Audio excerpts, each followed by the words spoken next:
एखाद्याच्या घरी जावं, त्याच्या सोफ्यावर बसावं, घर महाराजाचं वैष्णवाचं नसावं, ते आपलं काही ऐकतच नाही. ती तेच सांगत आपल्याला कब्बर चहा पाजणार, उपकार करणार आपल्यावर, आणि आपल्याला अर्धा तास सांगणार मी याचा अध्यक्ष, त्याचा उपाध्यक्ष, त्याचा सचिव, त्याचा चेअरमन, आपल्याशिवाय गावचं पान हालत नाही, साहेबाचं आपलं लय जमतं, ताटाला ताट लावून बसतो आपण साहेबाच्या, आपली बायको लय मोठ्याची, हान मग आम्हाला तो सोपा घाल डोक्यात आमच्या, तुलाही बरं ना आम्हालाही बरं, आम्हालाही मोक्ष आल्यासारखं वाटेल. जरा इतका मोठेपणा काय कामाचं आहे? फार अवघड आहे नाही का? कोणीतरी आम्हाला म्हणतं त्या ताईला सांगा मी कोण आहे, काय गरज आहे? माझं उत्तर आहे, तुम्हाला जर सांगावं लागतंय तुम्ही कोण आहे, तर तुम्ही विचार करा तुम्ही कोण आहे. अरे तुम्हाला सांगावं लागतंय येड्या हो तुम्ही कोण आहे. आम्ही रस्त्यानं चलू द्या, आमच्या गळ्यातली मालन कपाळाचा गंध बघितला तर येड सुद्धा म्हणतंय वारकरी आहे. आम्हाला सांगावं लागत नाही दादा, आम्ही वैष्णव आहे, आमच्या अवतारावर कळतं दादा. एवढी तरी ताकद आहे का नाही? बरं मग तसं का बरं करता? जाऊ द्या, होईन भिकारी पंढरीचा. लोकांनी भिकारी म्हणलं तरी पण वारकरी व्हायला मला कशाची लाज वाटत? मला माहित आहे आमच्या ठिकाणी परमार्थ हे महाधन जोडी देवाचे. आमच्याकडे श्रीमंतीची व्याख्याच वेगळी आहे. विपदो विपदो नेव संपदो वनच संपदा, विपदा विस्मरणं विष्णू संपन्न नारायण स्मृती. विपत्ती म्हणजे विपत्ती नाही, संपत्ती म्हणजे संपत्ती नाही. भगवंताला विसरणं ही सगळ्यात मोठी विपत्ती आहे, भगवंताला मनात साठवता येणं ही सगळ्यात मोठी संपत्ती आहे. ज्याला जपता आली तो धनवान आहे. कोण? चरणी जगन्नाथा. ज्याचं मन देवाचरणी रमलं त्याच्यासारखा सुखी नाही, त्याच्यासारखा श्रीमंत नाही, त्याच्यासारखा वैभवी नाही, त्याच्यासारखा चैतन्यमय नाही, त्याच्यासारखा वैराग्यमय नाही, आणि त्याच्यासारखा सुखी आयुष्यात मलाही दुसरं कोणी वाटला. अखंडपणे ताकदच तेवढी आहे रे दादा, हरकत नाही ना देवा. जे काही माझ्या पाठीमागं लागायचं ते लागू दे. अनाथाचा नाथ तू आहेस की सांभाळायला. माझ्यासाठी अखंड आनंदाची व्याख्याच परमानंद असल्यामुळे मी मनाला समजून सांगितलं की तुला पर्याय नाही, तुला एकच पर्याय आहे, हरिमुखे. आणि ते एकदा मुखात आलं की माझं मन तुझ्याजवळ, ते एकदा रमलं कितीही चंचल असणारं मन अखंडितपणे स्थिर, आणि एकदा मन स्थिर झालं सर्व सुख आलो सर्व आलं. आता कोठे धावे मन, आता कोठे धावे मन, कोठे धावे मन, कोठे धावे मन. तुझे चरण देखलिया, तुझे चरण देखलिया, भाग गेला सीन देवा, भाग गेला सीन देवा. तुझे चरण देखलिया, तुझे चरण देखलिया, भाग गेला सीन देवा, भाग गेला सीन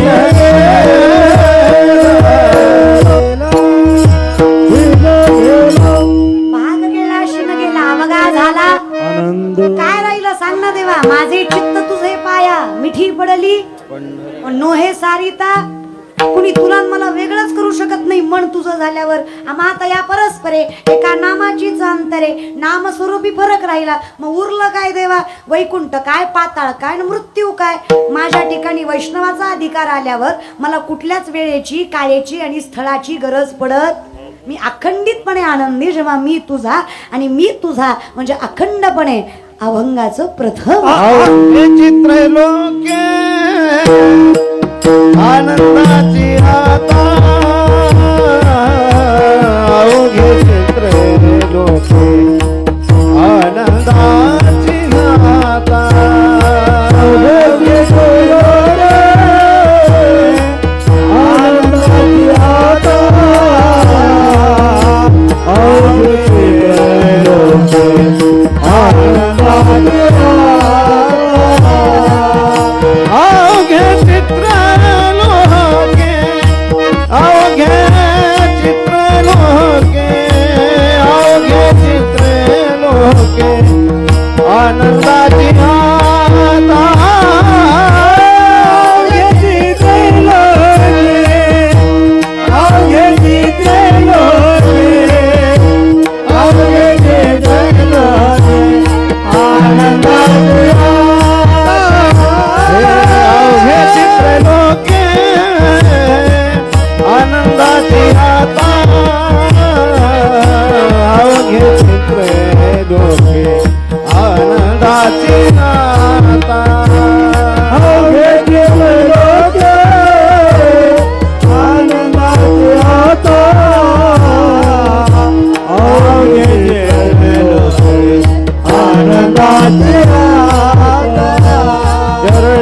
जगन्नाथा चित्त ठेले चरणी जगन्नाथा चित्त ठेले चित्त ठेले चित्त ठेले चित्त ठेले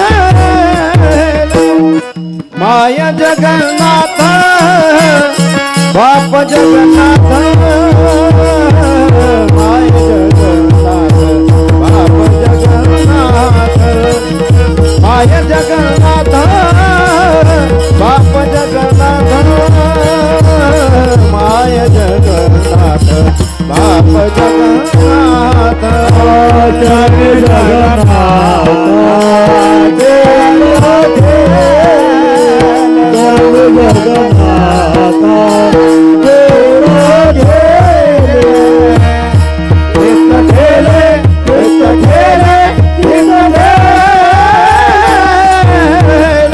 माय जगन्नाथ बाप जगन्नाथ माय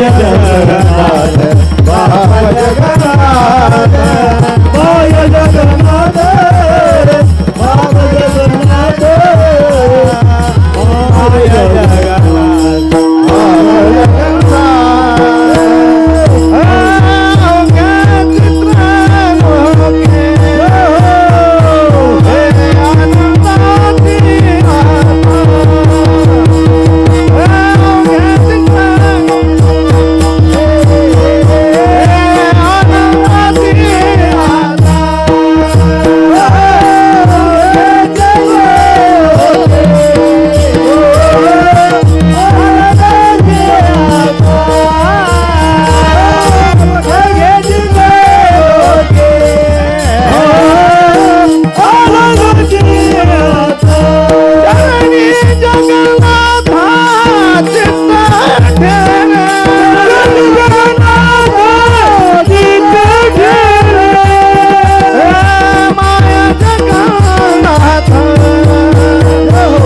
मायबापाचं नातं सांभाळावं काय देवा मनाला कळावं. आता कसं आहे ना दादा, मायबापाचं उदाहरण प्रापंचिक जरी असलं तरी परमार्थात सुशोभनीय आहे. त्याचं कारण आहे ज्ञानोबाराय म्हणतात सगळ्यात जवळचं नातं कुठलं असेल तर आई बापाचं आहे, त्याच्यातही जवळचं असेल तर आईचं आहे. किंबहुना धनुर्धरा जो मातेच्या ये उदरा तो मातेचा सोयरा केतुलापा. सगळ्यात जवळचं नातं मायबापाचं असल्यामुळे देवा तुझं माझं नातं तेच असावं. जनाबाईचं मत आहे एक एक विठाबाई एक एक विठाबाई एक एक विठाबाई एक एक विठाबाई एक एक विठाबाई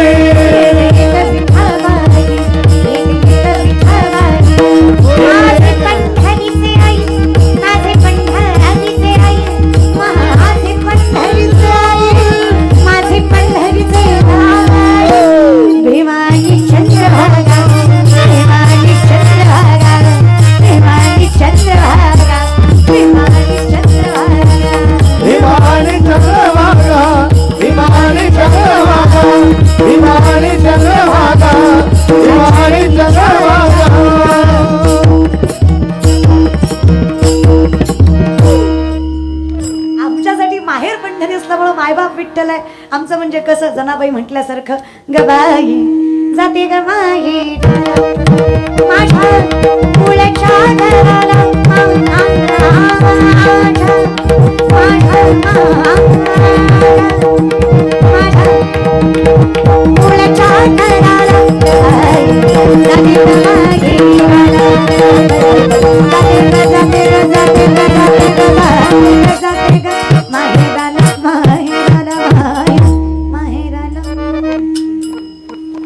कधी कधी मी पुढं असू दे ना जाते ग माहेराला. आमचं माहेर असतंय ना आमच्यासाठी मृत्यू लोकी एक नगर त्याचे नाव पंढरपूर येथील मोकाशी वासे विठ्ठल. तुम्ही संत माय बाप एवढा उपकार करा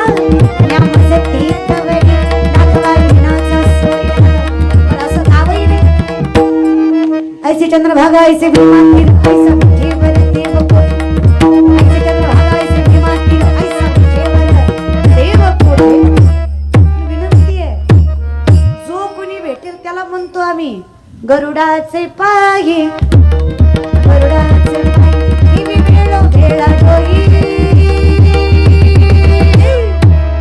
वेगळ्या नावात हरी अनामात हरी वेगळ्या नावात हरी अनामात हरी मजदिनाचे कोणी नाही मला अनाथ आहे तीन गरीब कोणी नाही आपल्याला मजदिनाचे बुद्धरी मजदिनाचे बुद्धरी मजदिनाचे उद्धरी उद्धरी वेगळा नवाच हरी हरी वेगळा नावाचा हरी नावाचा हरी वेगळा नावाचा हरी नावाचा हरी वेगळा नावाचा हरी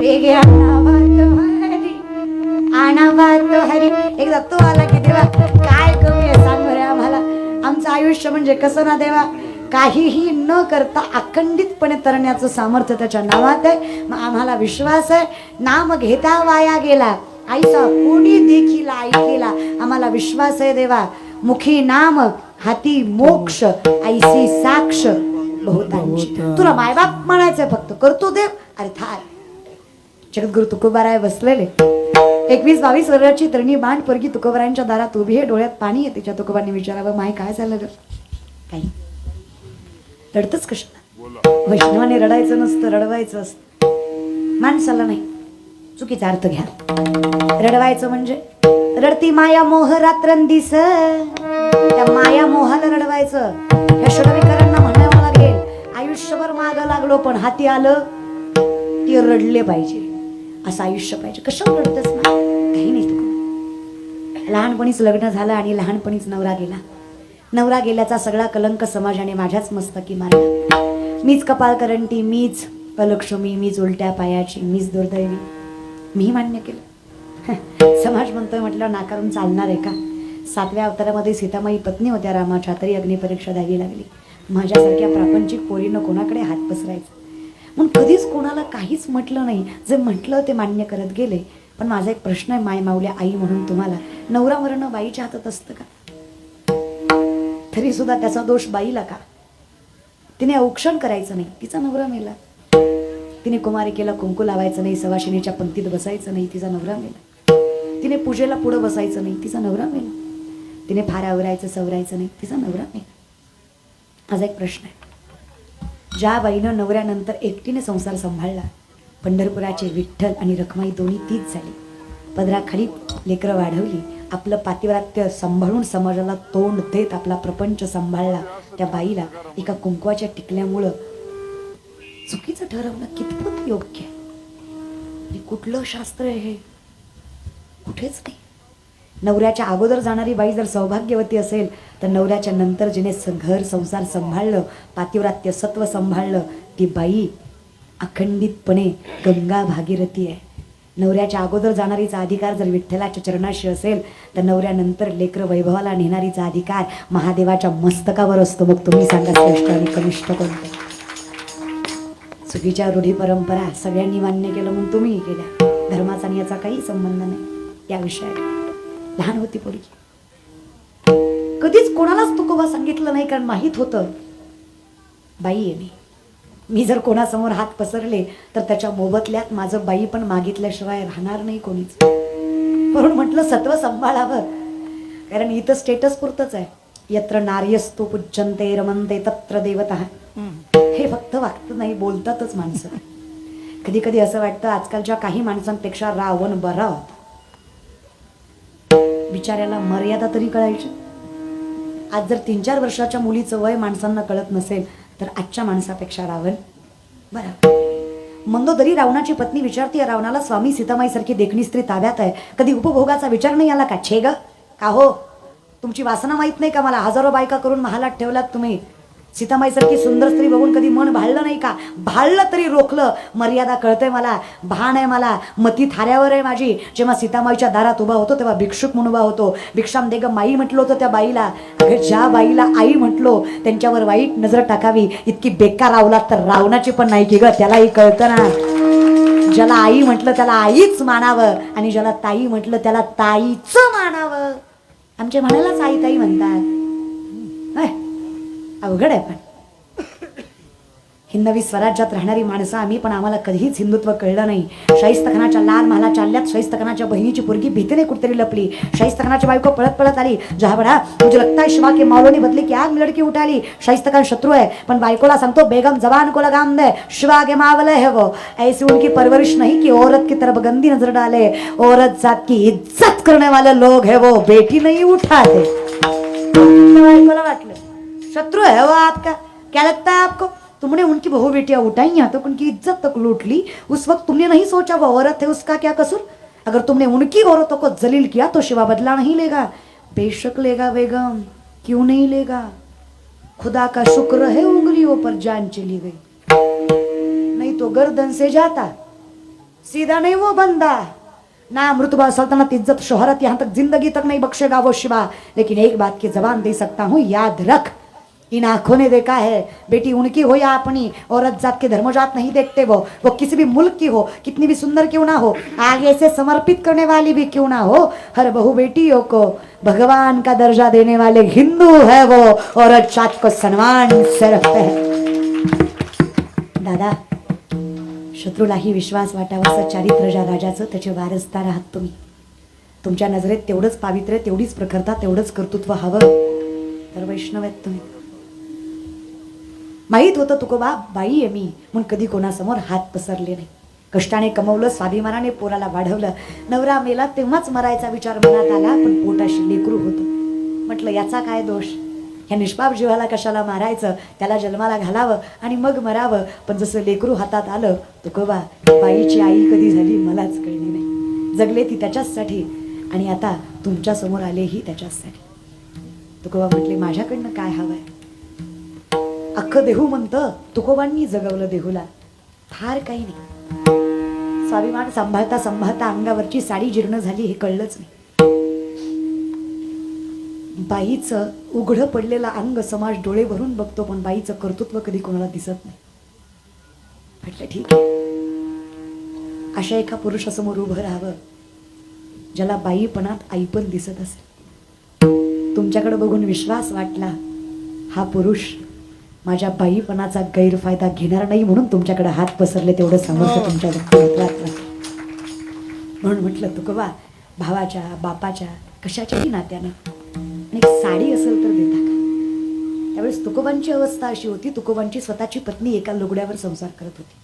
तुकोबाळे गरीब आहेत असं नाही, या जावळी खोऱ्यातले सगळ्यात मोठे सावकार तुकोबार आहेत.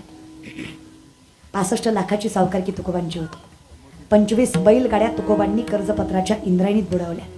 या जगातले शेतकऱ्यांचं कर्ज माफ करणारे पहिले महापुरुष जगद्गुरु तुकोबाराय ही श्रीमंती जगद्गुरु तुकोबांची. पण सगळंच देहूला दिल्यामुळं पदराशी काही राहिलं नव्हतं. तुकोबारायांची पत्नी आंघोळ करत होत्या, कणगीवर साडू वाळू घातलं होतं, कारण ते लुगडं थोडंसं हडकल्यानंतर वाळल्यानंतर नेसायचं. तिथेच कणगीच्या पाठीमागेच आंघोळ करत होत्या. तुकोबांनी तीच लुगडं ओढली, तीच साडी ओढली आणि हिच्या पदरात टाकली.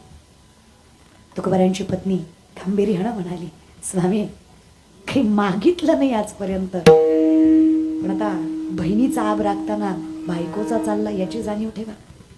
ती बोलतानाच मला माहीत होतं तुम्ही तुकोबा आहात, तुम्ही अंगचं धोतर सोडाल पण त्या पोरीची आबरू राखाल एवढं सामर्थ्य तुमच्या स्वभावात आहे हे मलाही माहिती आहे. मी तक्रार नाही करत आहे, विनंती करते. मलाही बाहेर यायचंय, मलाही समाजाला तोंड दाखवायचं.